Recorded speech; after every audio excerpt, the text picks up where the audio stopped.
যদি তোমাকে $10 মিলিয়ন দেওয়া হয় তাহলে কি তুমি ৩৫ বছর ধরে একটি সিঁড়ি ঘরে বন্দী হয়ে থাকতে রাজি হবে? এই মানুষটি প্রতিদিন $১,০০০ করে সঞ্চয় করে। যদিও তার জমানো টাকা পাহাড়ের মতো স্তূপ হয়ে আছে, তবুও সে জীবন কাটায় একেবারে গৃহিণীদের মতো।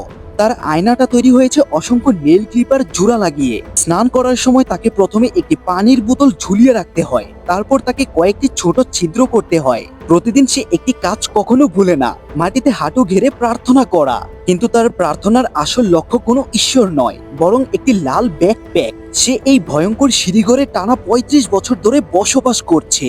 আর তার এতদিন বেঁচে থাকার কারণও সে লাল ব্যাকপ্যাক, কারণ ব্যাকপ্যাকের ভেতরের জিনিসগুলো প্রতিদিন নতুন করে ফিরে আসে। প্রতিদিন রাতের খাবারের পর লোকটি খুব যত্ন করে নিজের সব আবর্জনা গুছিয়ে রাখে, কিন্তু উপরের তলায় আটকে থাকা বৃদ্ধ লোকটির জীবনযাপন সম্পূর্ণ ভিন্ন।